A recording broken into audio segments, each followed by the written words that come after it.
Olá, terceira série! Tudo bem com vocês, meus amores? Então, nós vamos lá para a nossa página 16 da nossa apostila, na seção Organize as Ideias. Nós vamos sintetizar um pouquinho em uma tabela o que nós aprendemos sobre as concepções de alguns pensadores, do Aristóteles, do Immanuel Kant e do Frege. O que cada um deles dizia sobre a lógica?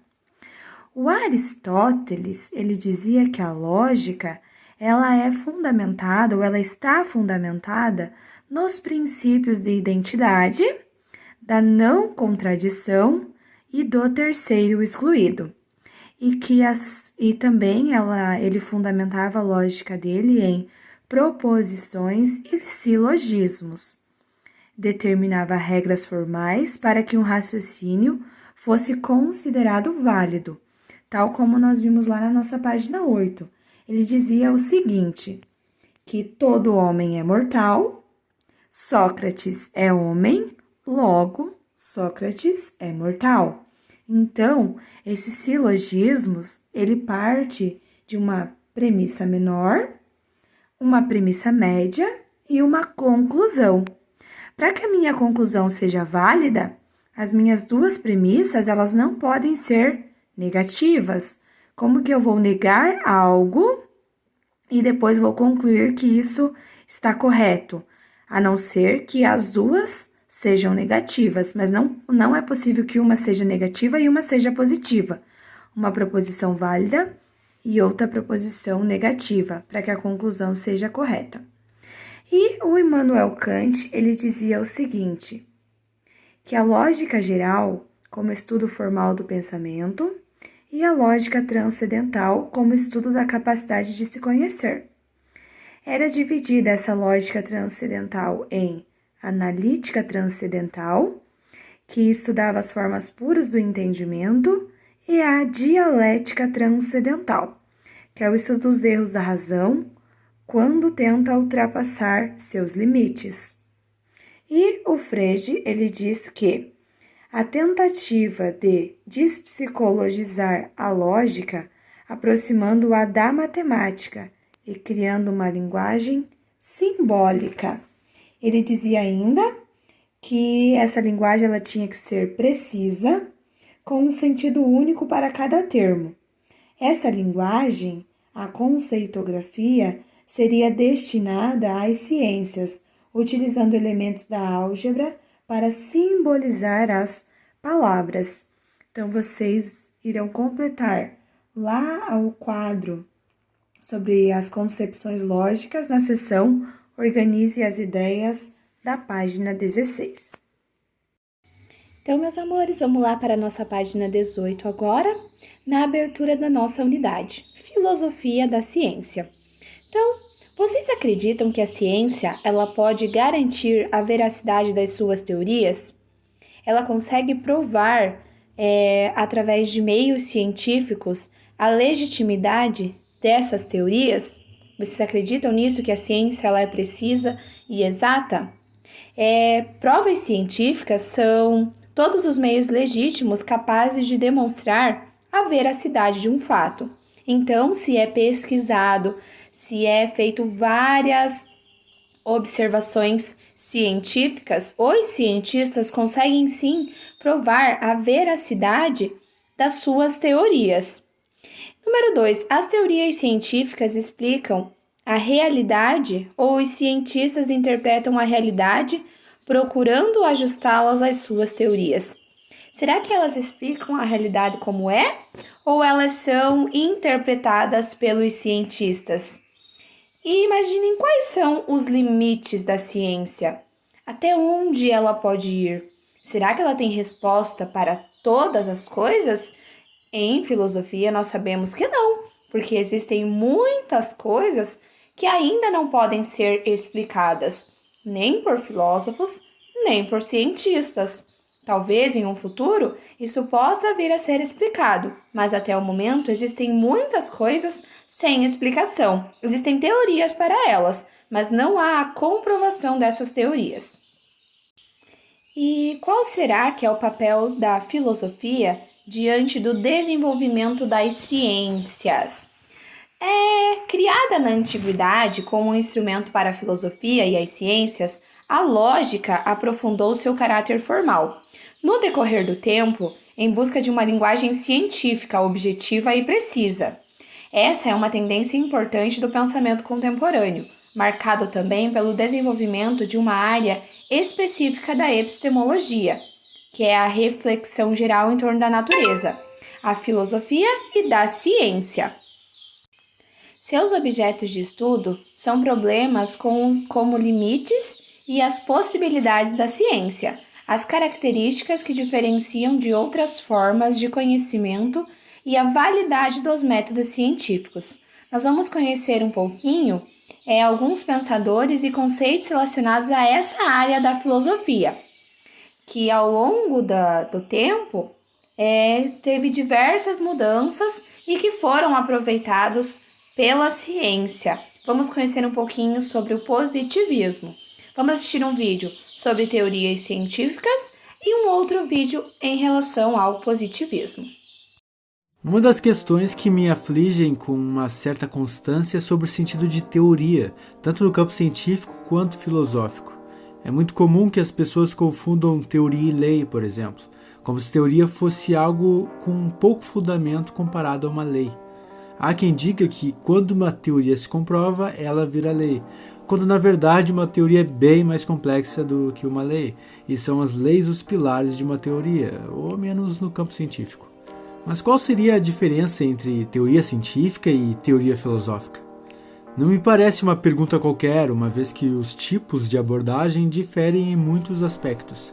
E mesmo assim, a mesma palavra, teoria, é utilizada para se referir a diferentes formas de conhecimento que são bastante complementares. E essa complementariedade me parece justificar uma tentativa de aproximar a própria linguagem utilizada em ambos os terrenos. Temos, por exemplo, a teoria da evolução, sem a qual boa parte do conhecimento científico acumulado ao longo dos últimos séculos careceria de fundamento, pondo em xeque a própria ciência. Ao mesmo tempo, temos a navalha de Ockham, que, embora seja considerada um princípio norteador de uma conduta científica, que seria escolher, dentre as teorias disponíveis, aquela que for mais simples, ainda assim pode ela mesma ser considerada uma teoria, se formos levar em conta que optar pela mesma não carece de fundamentos, mas antes já foi objeto de disputa filosófica. Leibniz, Menger e Kant eram anti-navalha, e é hoje inteiramente justificado, seja pelos argumentos do filósofo medieval Guilherme de Ockham e pela ótima exposição a respeito do assunto por Elliot Sober, seja pela lei das probabilidades da matemática ou ainda pelo princípio da falseabilidade de Popper. No campo filosófico, a navalha de Ockham, enquanto teoria, está sujeita ao contraditório. No campo científico, sequer como estritamente teoria pode ser considerada, ela é adotada e ponto final. O que se entende por teoria científica é que seja algo, até prova em contrário, provado. Teorias científicas podem ser tomadas como verdade, ficando pouco justificadas as críticas do tipo não é uma lei, é uma teoria, que visam desqualificar uma teoria com base científica. Porém, teorias como a navalha de Ockham, estruturadas abstrativamente sem necessidade de experimentos e observação, costumam ser anteriores à própria teorização científica, pois tratam-se de teorias filosóficas que dão base para a própria ciência. O significado científico de teoria nesse sentido difere do significado filosófico. Há inúmeros pensamentos, não apenas no campo da filosofia, que são considerados teoria, independentemente de serem validados como teoria cientificamente. Tomem a teoria do valor do trabalho e a economia política como exemplo. Sua validade é disputada em concorrência a outras teorias no mesmo campo de conhecimento, como a teoria do valor marginal decrescente. Um exemplo de teorias filosóficas, portanto não científicas, em disputa é a longa treta entre realismo e antirrealismo, que é totalmente teórica, metafísica e abstrata. Não se trata de algo que se provará cientificamente. A articulação para sustentar uma ou outra posição é filosófica. Mesmo assim, o que essa discussão definir impactará fortemente na própria prática científica, pois é um debate acerca de, por exemplo, se átomos existem mesmo, o que seria a posição do realismo, ou se são apenas construtos que criamos para entendermos um fenômeno desconhecido, que é a posição do antirrealismo. Teoria científica e teoria filosófica me parecem evidentemente diferentes. E a condição de que, para ser uma teoria, deveria ter um experimento ou testes comprovados, como comumente entendido no campo científico, não se aplica para muitas ideias que também são consideradas teóricas no campo filosófico. Mesmo assim, o senso comum do que seja uma teoria parece se direcionar a uma ideia filosófica de teoria. E por mais que não devesse, essa percepção mais relativa, que não exige critérios de observação e testagem, escoa numa percepção mais fraca do que seja uma teoria científica, provavelmente ajudando na perpetuação da confusão ingênua de que leis seriam um passo posterior, ou seja, depois da própria teoria. Pelo bem da comunicação científica e filosófica, eu acredito que essa confusão precise de mais esclarecimentos. Mas como salvar a ciência do relativismo e ao mesmo tempo evitar um endurecimento da filosofia? Talvez seja necessário uma teoria para descobrir isso. Vamos assistir agora a um resumo sobre o positivismo. O positivismo foi uma corrente sociológica que surgiu no século XIX e que defendia, em grande medida, a aplicação de métodos científicos baseados na experimentação como única forma de propiciar um conhecimento verdadeiro sobre a sociedade. E para a gente falar de positivismo, a gente não pode deixar de falar do filósofo francês Auguste Comte, que é simplesmente considerado nada mais nada menos que o pai do positivismo. Para contextualizar, é importante que você saiba que o positivismo foi criado em meio à Revolução Industrial e o Iluminismo. Logo, a sua principal fonte de defesa de argumentação era que o conhecimento produzido pela ciência era o melhor tipo de conhecimento para identificar problemas sociais, para compreender melhor a economia, a política e a sociedade em si, visto que esse era o intuito desse período, ou seja, compreender melhor a sociedade.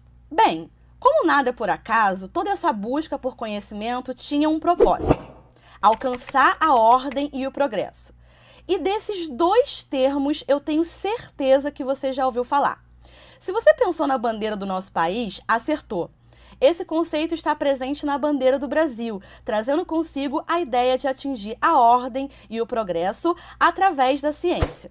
Voltando ao filósofo francês, Comte observou o processo de formação dos grandes centros urbanos. Dessa forma, pôde refletir sobre fenômenos sociais absolutamente novos que surgiram em razão das modificações ocorridas na sociedade europeia daquela época.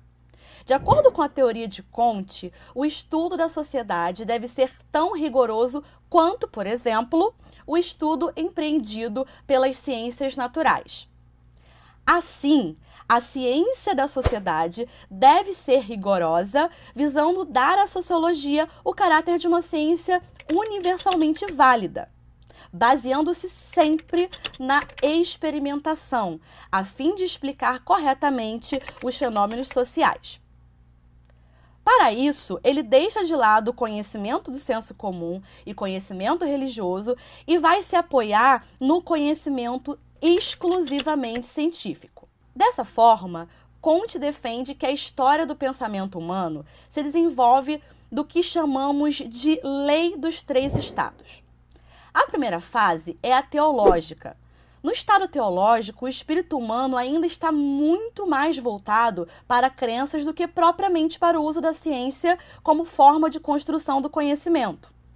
É um ponto de partida ainda. Assim, a fase teológica está relacionada a uma tentativa de explicação do mundo a partir da imaginação, apelando comumente para deuses e entes sobrenaturais para explicar a realidade. Já a segunda fase é a metafísica, exemplificada pelo período histórico do Renascimento.